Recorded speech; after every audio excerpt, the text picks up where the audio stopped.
Hey friends, Jacob here. I'm gonna cut right to the chase. If you're using Godot for your game development, you should be using Enums. If you're not familiar with Enums, I'm gonna go into that in this tutorial. If you are familiar with Enums, just know that you should be using them, and I'm gonna show one reason why. Now this sort of builds on my previous tutorials, which will be up in the top right of the screen right now if you want to check those out beforehand. Very useful in many places in game development. So enums are a data type in many languages.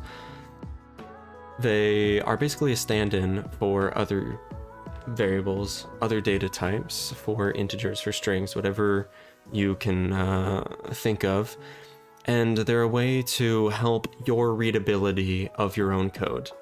Now, when I worked in the industry, in the engineering industry, I learned you never want magic numbers. You never want random numbers in your code. You never want to say for something in range 2. You want to define what that 2 is. Say num of characters somewhere, so that you can always change them later on, and so that if you come back to this is going to yell at me until I do this, so that if you come back to this code after several months, you know exactly what this loop is doing. You're looping through a number of characters, whatever it might be, all right?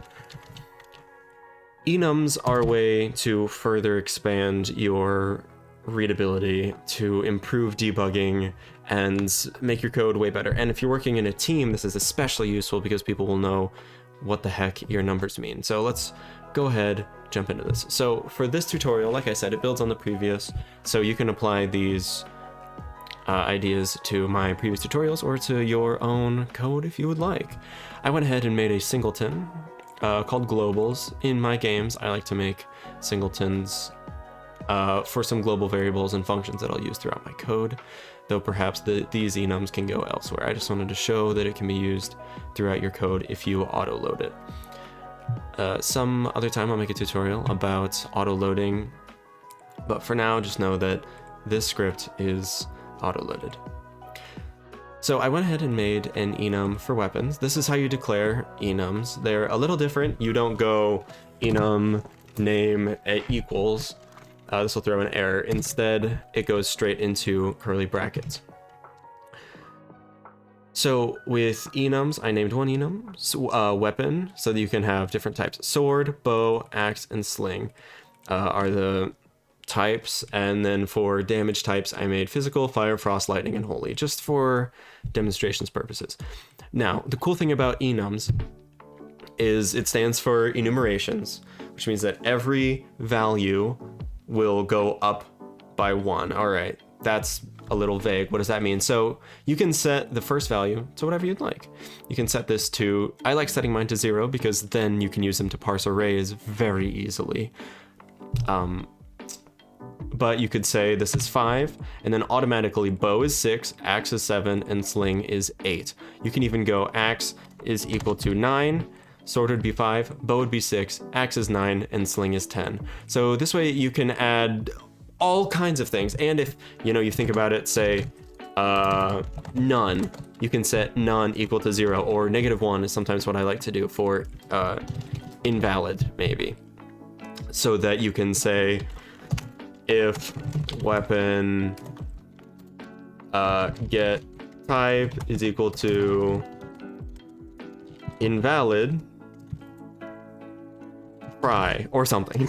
Well, actually it would be weapons invalid. Anyway, something like that.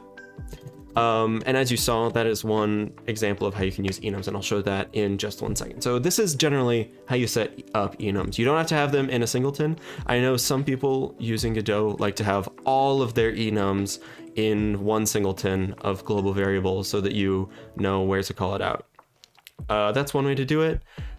That's one way of organizing code. I like to set up my code a little less centralized than that so that I can pick and choose parts of my code and put it into different games. However, this is a perfectly fine way to do that. It's not grabbing my cursor for some reason. Sorry about that. Anyway, Sometimes it just doesn't. That's okay, whatever. So this is how I set up my global Singleton. Now I made a class, a weapon class, similar to what I did in my previous tutorial. Again, you can check in the description below or browse my channel for that. This weapon class is of type resource. It extends resource so that you can make all different types of resources. I made a string for the weapon name.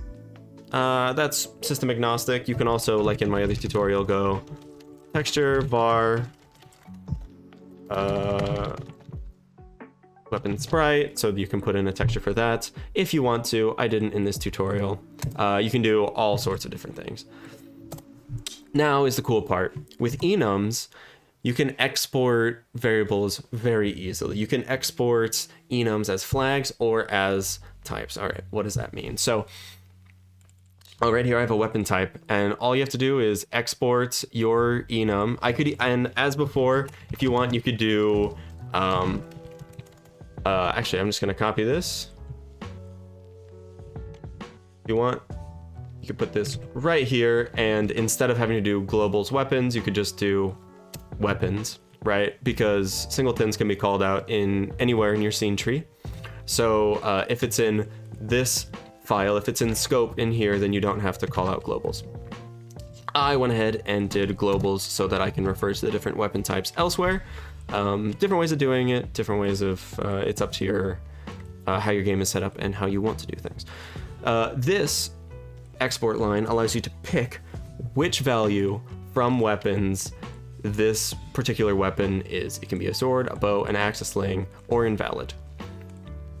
And the cool thing about that is that instead of it being a string sword, it is an integer. Now, if you know anything about computer science, instantly this should stick out at you as very nice, right? I come from hardware engineering, so we use enumerations all the time because it saves valuable memory space both on some kind of disk or on in RAM. Being able to store an integer, or for instance, like lightning, that could be an array of characters, 10, 9, whatever characters, or it can just be one value, 0, 1, 2, 3. It's 3. So the computer, the machine itself, sees that sword is 5, but you and I see that sword is sword. So when we're reading our code, we see that as sword, but the computer saves a little bit of time. And you don't have any random values throughout your code. I'll show you what that means in a second.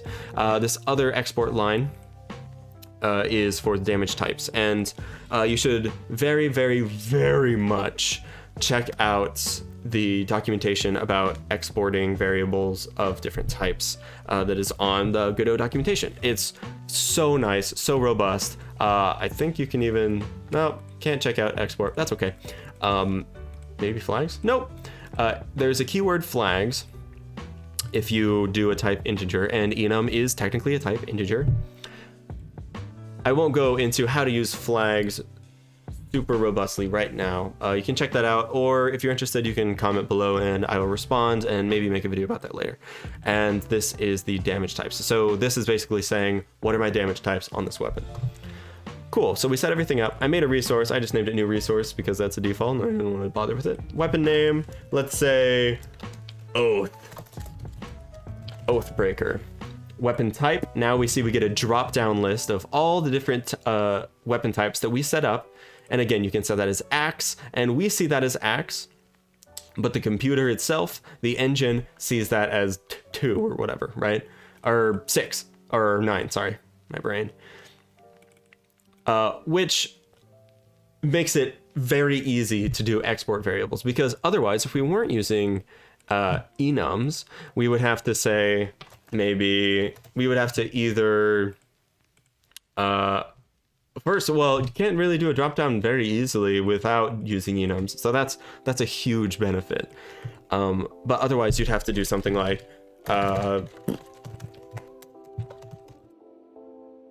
sword, axe, whatever, and then you'd have to set like whatever this is equal to 1 for axe, right? And then all you'd see in the export is 0, 1, etc. And you wouldn't be able to debug your resources very easily. I love enums. This is a huge use for them. And also, because we used flags on the damage types, we now see radio buttons. That's what the little check buttons are called. For all of your different damage types that you set up in globals. And of course, if we change any of these or add on, we can say revolver. Then in weapon type, well, it didn't go, but that's okay. I reloaded. Let's see if it works. It didn't. All you have to do is reload your game if you want to get some of that working. Sometimes it's a little slow. Sometimes the engine doesn't see that as something that should change in existing resources. But nevertheless, if you take out something, you'll still have all your values. It'll still work. Godot is very robust in that sense. Anyway, damage types. You can select on this list as many as you want damage types that Oathbreaker can deal. Let's say, for instance, we're dealing physical, fire, and lightning damages. So now we have a function. Imagine with me that you have a player scene holding Oathbreaker. The collision of your attack hits an enemy's collision radius, and you begin. It hits their hurt box. Your weapon's hitbox hits their hurt box. You call deal damage either via signal or a function call and pass in the enemy scene. So now what we're going to do is we're going to loop through our damage types. Now this is the enum itself, so we're looping through physical, fire, frost, lightning, holy. And now we're going to check if any of the damage types that are selected over here in the right are activated.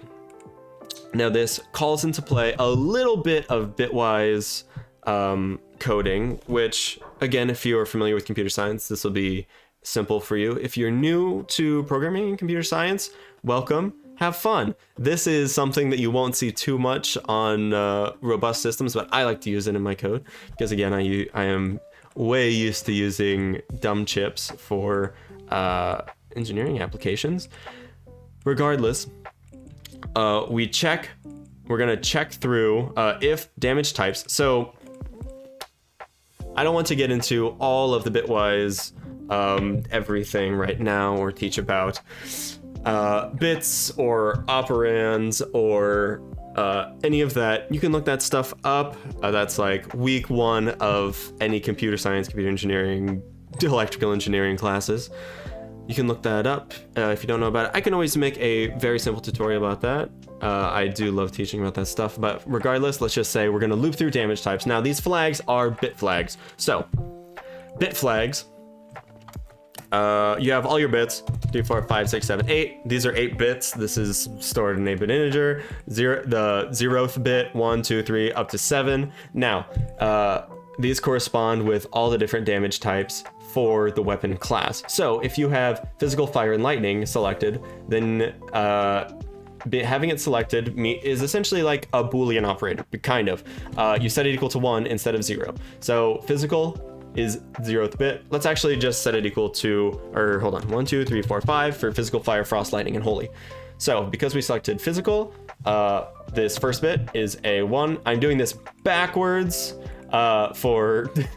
usually you go right to left with bits, but I'm going to do it left to right because it's easier to read, especially for newbies. We also selected fire, so this fire bit is going to be 1. We did not select frost, and we did select lightning. We didn't do holy. So this is what it looks like going right to left. This is 1, 3, hold on. It's been a while. 1, 2, 4, 8. So 8 plus 3 is 11. So selected damage types. If you say anywhere in your code, if you say var types is equal to damage types, because you've selected physical, fire, and lightning, this will read out as 11. Just a little bit of info for you. So that's how that's set up. This is equal to 11. It's 1, 1, 0, 1, 0. So now we're saying if damage types and. Now this is not the same as and. This and is what's called a Boolean operator, where this single and sign, this ampersand, is a bitwise operator. This and right here is the same as 2 ampersands to complicate things a little bit. Again, this goes into computer science. I'll go light on that right now, but I can do a deep dive sometime later on if you would like. Oh, it's mad at me. That's okay. Let's go ahead and put this in the weapon class just so I can see the 11010.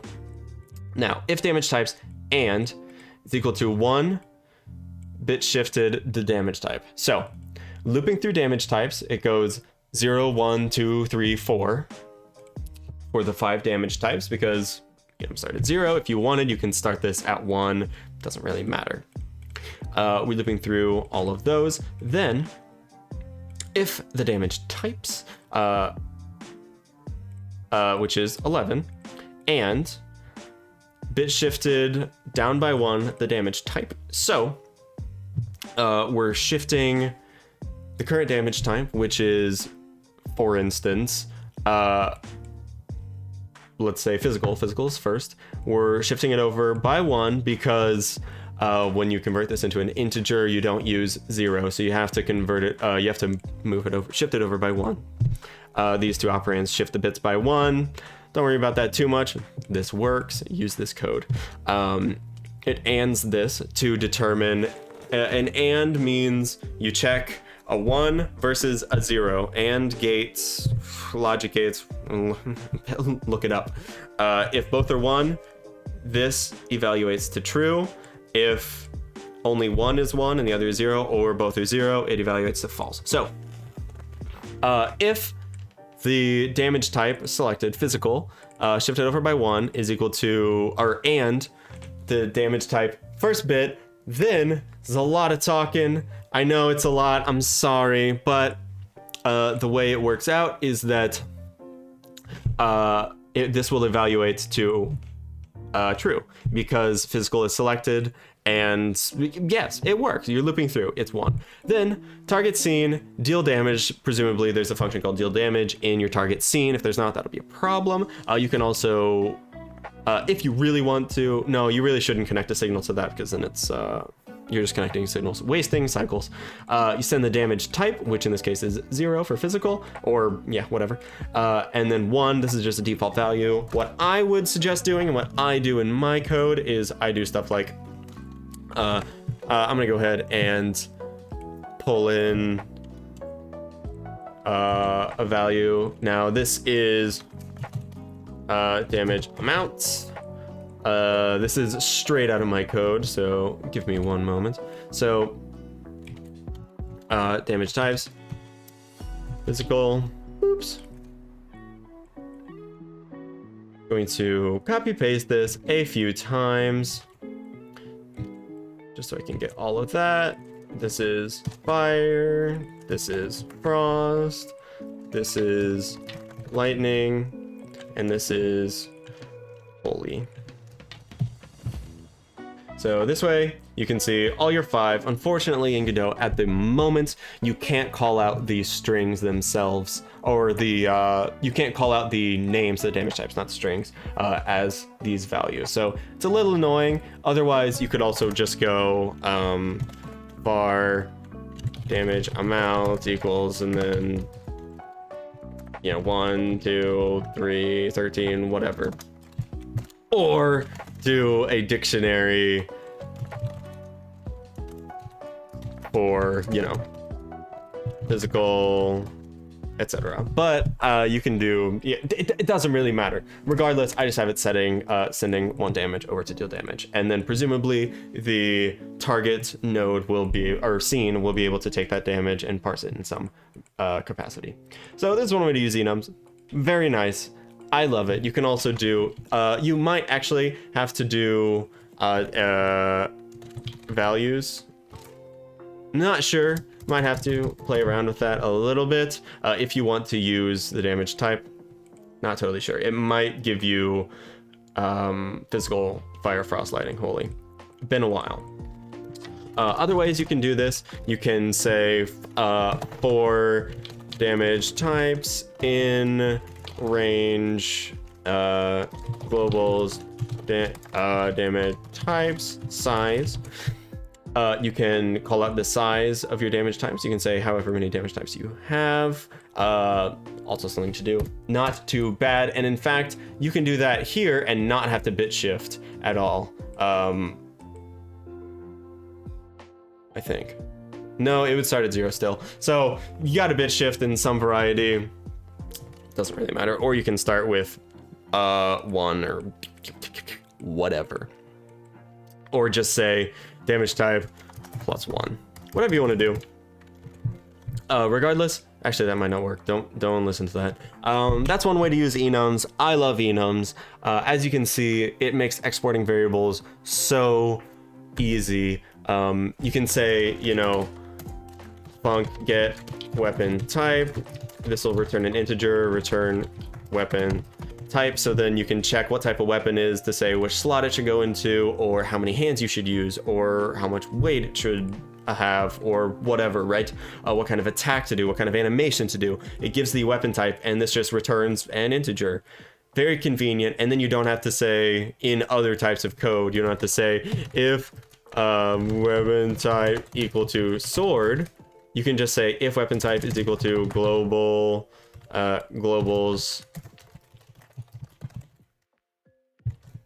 which then means you can change your enum values whenever you want, and all of your code will still work. I also did want to say that you do not have to call out your first value if you don't want to. It'll start at 0, and you can go from there. So anyway, this is just a little enum tutorial. My tutorials go longer than I always expect, but you know what? We're just here. We're just chilling. We're learning about Godot together. If I make mistakes in this video, please let me know in the comments below, though please be nice. This is just something I like to do. Of course, this is partly due to my own background, so maybe enums, at least in this capacity, might not be super convenient as other people may see, but something like this, exporting enums to be able to select from types, is so convenient, and I think every game can benefit from that. And of course, you don't need to use this in a resource type. It can be a node of some kind. And for instance, you could, like in my own game, I use this for locations. I say what the locations are and what their names are so that I can bind the scenes to the scenes themselves, the paths. So there you go. This is my little enum tutorial. I hope you guys found this interesting at the very least, helpful at the very most. Let me know what you guys think below. If you have any more ideas for videos you'd like me to do. Again, this is getting into some potentially complex stuff, but I love going over the simple to the complex. So hope you all have a wonderful day. Thank you so much for watching, and I will catch you guys around.